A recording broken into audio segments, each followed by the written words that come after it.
नमस्कार दोस्तों, स्वागत है आपका हमारे चैनल कहानियों की दुनिया बाय वाणी में।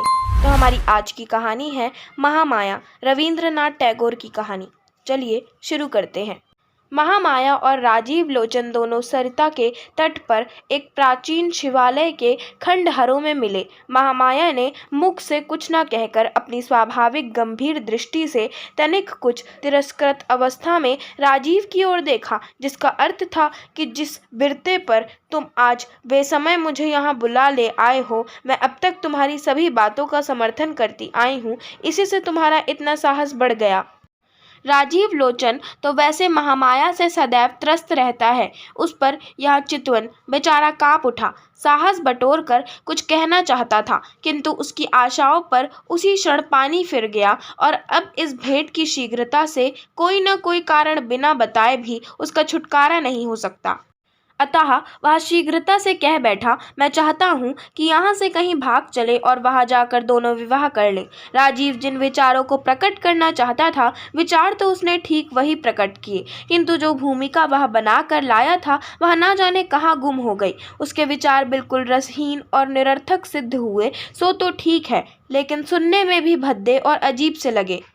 वह स्वयं ही सुनकर भौचक्का सा रह गया और भी दो चार बात जोड़कर उसे तनिक नरम बना देने की शक्ति उसमें ना रही। शिवालय के खंडहरों में सरिता के तट पर इस जलती हुई दोपहरिया में महामाया को बुलाकर उस मूर्ख ने केवल इतना ही कहा, चलो हम कहीं चलकर विवाह कर लें। महामाया कुलीनों के घर की अविवाहित कन्या है, अवस्था है 40 वर्ष की। जैसी बड़ी अवस्था है वैसा ही सौंदर्य, शरद की धूप के समान पक्के सोने के रंग की प्रतिमा सी लगती है। उस धूप जैसी ही दीप और नीरव उसकी दृष्टि है। दिव्यलोक जैसी उन्मुक्त और निर्भीक उसके पिता नहीं है, केवल बड़ा भाई है। उसका नाम है भवानी चरण। भाई बहन का स्वभाव एक सा ही है, मुख से कहता नहीं पर तेज ऐसा है कि दोपहर के सूर्य की तरह चुपके से जला सब कुछ देते हैं।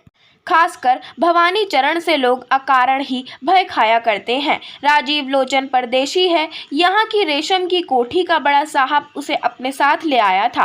राजीव के पिता इस साहब की कोठी में काम करते थे। उसके स्वर्गवासी हो जाने पर साहब ने उसके नाबालिग लड़के के लालन पालन का सारा भार अपने ऊपर ले लिया और बाल्यकाल से ही उसे वह अपने इस वामनहारी की कोठी में ले आया। लड़के के साथ केवल उसकी स्नेह करने वाली बुआ थी। राजीव अपनी बुआ के साथ भवानी चरण के पड़ोस में रहा करता था। महामाया उसकी बाल सहचरी थी और राजीव की बुआ के साथ उसका सुदृढ़ स्नेह बंधन था। राजीव की अवस्था क्रमशः 16, 17, 18 यहाँ तक कि 19 वर्ष की हो गई। फिर भी बुआ के अनुरोध करने पर भी वह विवाह नहीं करना चाहता था। साहब उसकी इस सुबुद्धि का परिचय पाकर बहुत ही प्रसन्न हुआ। उसने सोचा कि लड़के ने उन्हीं को अपना आदर्श बना लिया है। साहब भी अविवाहित थे। इस बीच में बुआ भी स्वर्गवासिनी बनी। इधर ताकत से अधिक व्यय किए बिना महामाया के लिए अनुरूप और योग्य पात्र मिलना कठिन हो रहा था और उसकी कुमारी अवस्था की क्रमशः बढ़ती ही जा रही थी। पाठक गणों को यह बताने की आवश्यकता नहीं कि प्रणय बंधन में बांधना जिन देवता का काम है, वे यद्यपि इन दोनों के प्रति अब तक बराबर लापरवाही ही दिखा रहे थे, लेकिन प्रणय बंधन का बोझ जिस पर है उसने अब तक अपना समय व्यर्थ नहीं किया। वृद्ध प्रजावती जिस समय झोंके ले रहे थे, नवयुवक कंदर्प उस समय पूर्णतया सावधान था।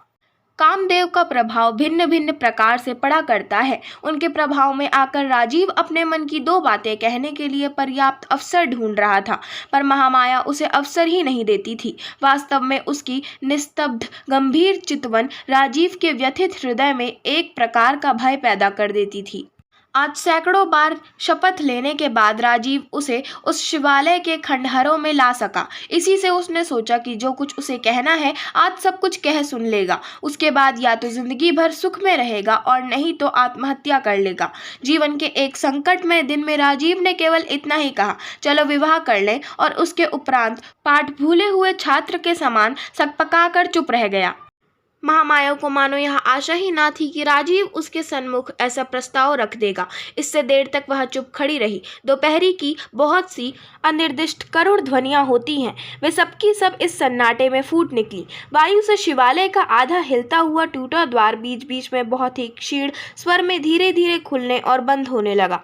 कभी शिवालय के झरोखे में बैठा हुआ कपोत गुटुरगू करता, तो कभी सूखे पल्लवों के ऊपर से सरासर करती हुई गिरगिट निकल जाती, तो कभी सहसा मैदान की ओर से वायु का एक जोर का झोंका आता और उससे सब पेड़ों के पत्ते बार बार आर्तनाद कर उठते। बीच बीच में सहसा नदी का जल जागृत हो जाता और टूटे घाट की सीढ़ियों पर छल छल छपक छपक चोट करने लगता। इन सब अकस्मात उदासी में डूबे हुए असल शब्दों के बीच बहुत दूरी पर एक वृक्ष के नीचे किसी गडरिये की बांस की बांसुरी में से मैदानी राग निकल रहा है। राजीव को महामाया के मुख की ओर देखने की हिम्मत नहीं हुई। वह शिवालय की भीत के सहारे स्वप्न की सी अवस्था में चुपचाप खड़ा खड़ा सरिता के निर्मल जल की ओर निहारता रहा। कुछ देर के पश्चात मुंह फेर कर राजीव ने फिर एक बार भिक्षुक की तरह महामाया के मुख की ओर देखा। महामाया ने उसका आशय समझा, सिर हिलाते हुए कहा, नहीं, ऐसा नहीं हो सकता। महामाया का सिर जैसे ही हिला वैसे ही राजीव की आशा भी उसी क्षण पृथ्वी पर मूर्छित होकर गिर पड़ी। कारण राजीव यह भली भांति जानता था कि महामाया का सिर महामाया के निजी मतानुसार ही हिलता है और किसी की ताकत नहीं कि उसे अपने मत से विचलित कर सके। अपने कुल का शक्ति युक्त अभिमान स्रोत महामाया के वंश में ना जाने किस काल से बहता चला आ रहा है। भला आज वह राजीव जैसे अकुलीन ब्राह्मण के साथ विवाह करने के लिए कैसे तैयार हो सकती है। प्यार करना और बात है और विवाह के सूत्र में बंधना और बात। कुछ भी हो, महामाया समझ गई कि उसके अपने ही विचार व्यवहार के कारण राजीव का घमंड यहाँ तक चढ़ गया है और उसी क्षण वहां से चलने के लिए उद्धत हो गई। राजीव ने समय एवं परिस्थिति से अवगत होते हुए कहा, कल ही यहाँ से चला जा रहा हूँ।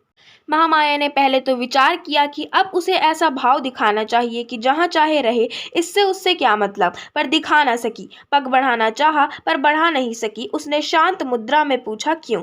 राजीव ने कहा, हमारे साहब की यहाँ से सोनपुर के लिए बदली हो गई है, वे जा रहे हैं, सो मुझे भी साथ लेते जाएंगे।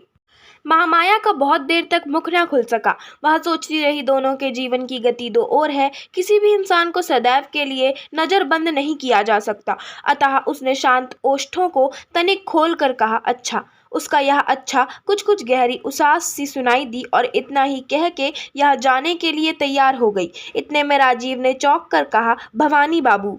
महामाया ने देखा, भवानी चरण शिवालय की ओर आ रहे हैं।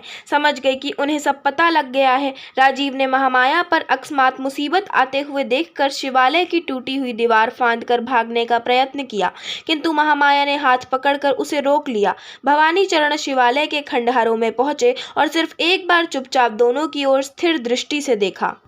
महामाया ने राजीव की ओर देखते हुए अविचलित स्वर में कहा, राजीव, मैं तुम्हारे घर ही आऊंगी, तुम मेरी राह देखना। भवानी चरण चुपचाप शिवालय से बाहर आ गए। महामाया भी चुपचाप उनका अनुसरण करने लगी और राजीव चकित सा होकर वहीं खड़ा रहा, मानो उसे फांसी का दंड सुनाया गया हो।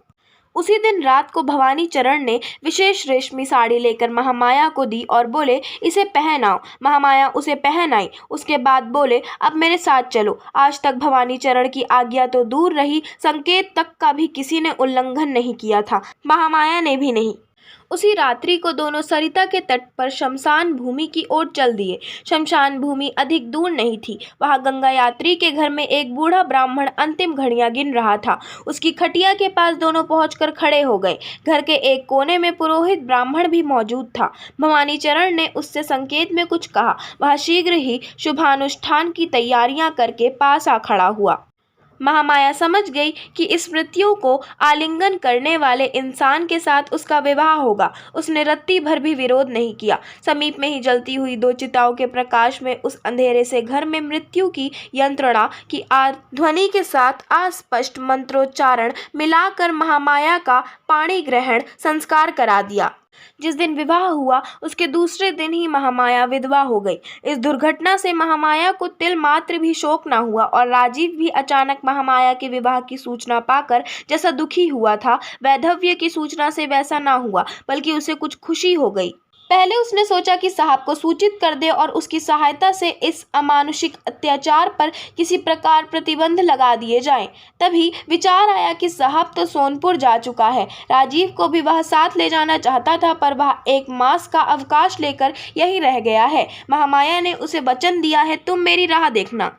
उसकी वह किसी प्रकार भी उपेक्षा नहीं कर सकता। इतने में बड़े जोर की आंधी के साथ मूसलाधार वर्षा होने लगी। आंधी क्या थी, भयंकर तूफान था। राजीव को ऐसा महसूस होने लगा मानो अभी उसके सिर पर मकान ही टूट पड़ेगा। जब उसने देखा कि उसके अंतःकरण के समान बाह्य प्रकृति में भी एक प्रकार की प्रलय सी उठ खड़ी हुई है, तब उसे कुछ शांति सी मिली।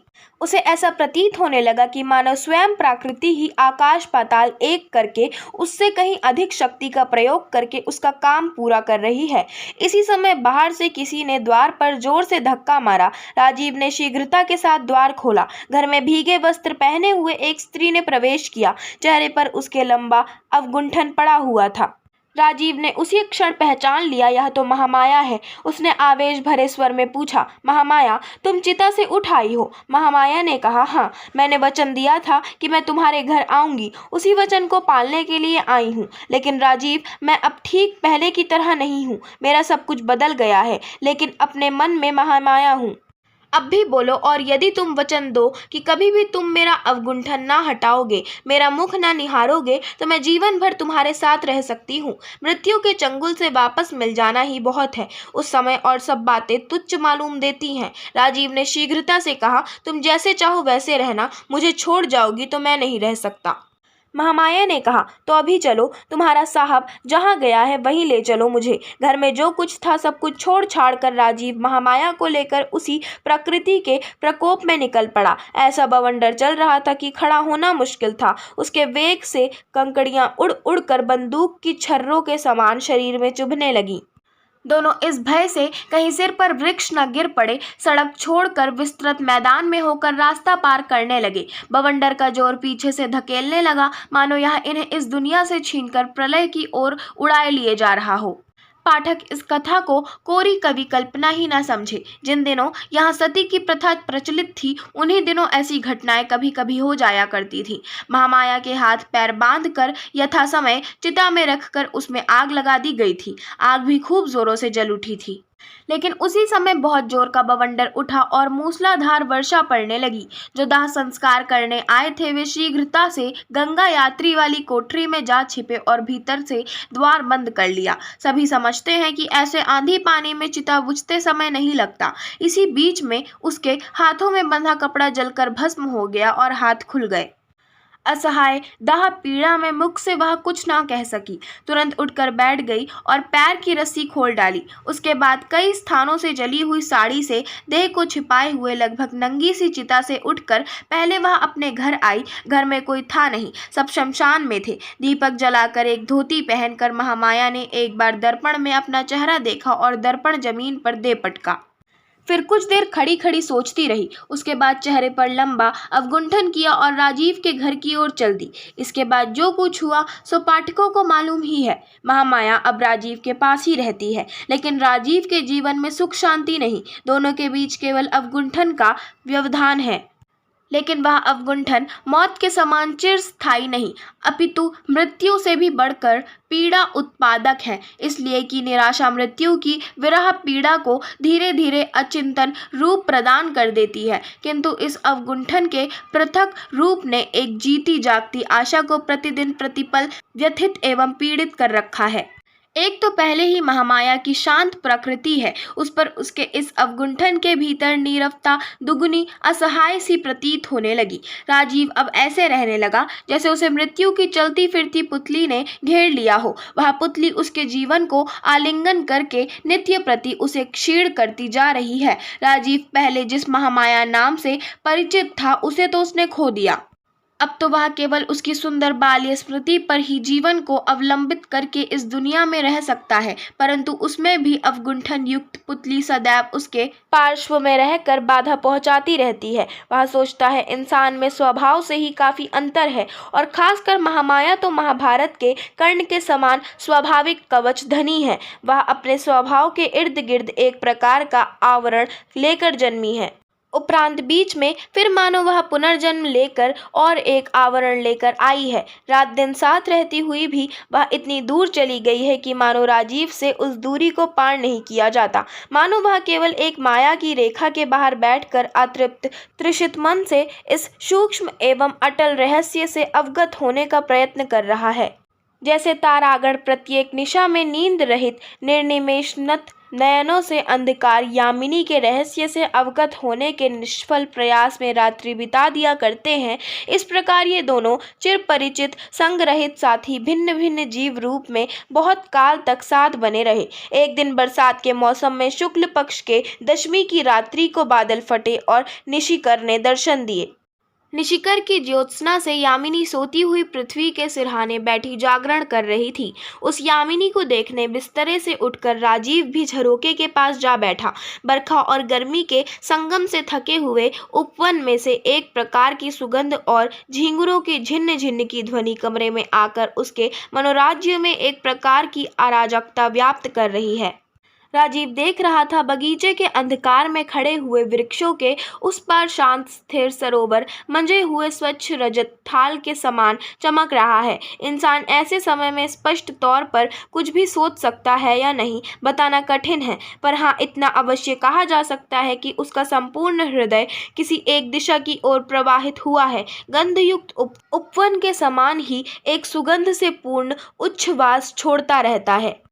पता नहीं राजीव ने क्या क्या विचारा। उसे प्रतीत हुआ कि मानो आज उसके पहले के सब नियम टूट गए हैं। आज इस बरसात की रात ने उसके समक्ष अपना मेघों का अवगुंठन हटा डाला है और आज की यह यामिनी पहले की उस महामाया के समान निस्तब्ध, शून्य और सुगंभीर हो गई है। होते होते अकस्मात ऐसा हुआ कि राजीव का ध्यान जीती जागती पुतली की ओर प्लावित हो गया। स्वांचलित के समान चलकर राजीव ने महामाया के कमरे में प्रवेश किया। महामाया उस समय निद्रा लोक की सैर कर रही थी। राजीव उसकी शैया के पास जाकर खड़ा हो गया, मुंह झुकाकर देखा। महामाया के अवगुंठन से हीन चेहरे पर चंद्र ज्योत्सना आ पड़ी है, लेकिन हाय यह क्या, वह चिरपरिचित पुरुष के समान खिला हुआ चेहरा कहाँ गया। चिताग्नि की शिखा अपनी विकराल लहराती हुई जिह्ना से महामाया के बाएं कपोल का थोड़ा सा सौंदर्य चाटकर वहां सदैव के लिए अपनी राक्षसी भूख का अमिट चिन्ह छोड़ गई है। शायद राजीव चौंक पड़ा हो, शायद एक अव्यक्त ध्वनि भी उसके कंठ से मुखरित हो गई होगी। महामाया तत्काल आश्चर्यचकित अवस्था में जाग उठी थी। देखा सामने राजीव खड़ा है। उसे क्षण वह अवगुंठन खींचकर शया छोड़कर एकदम उठ खड़ी हुई। राजीव ताड़ गया कि अब उसके सिर पर दामिनी टूटना चाहती है। वह फर्श पर गिर पड़ा और महामाया के चरणों को स्पर्श कर बोला, मुझे क्षमा करो महामाया, मुझे क्षमा कर दो। महामाया कुछ उत्तर न देकर, एक पल के लिए भी पीछे की ओर न हटकर घर से बाहर निकल गई। राजीव के घर फिर वह भी कभी नहीं लौटी। उसका कहीं भी पता न चला। इस क्षमाहीन चिरगमन की क्रोधाग्नि राजीव के संपूर्ण जीवन पर सदैव के लिए सुदीर्घ दग्ध चिन्ह छोड़ गई। आशा करती हूँ आपको हमारी आज की कहानी महामाया पसंद आई होगी। अगर आपको हमारी आज की कहानी पसंद आई हो तो हमारे चैनल को सब्सक्राइब करें, वीडियो को लाइक करें और बेल आइकन दबाना ना भूलें। धन्यवाद।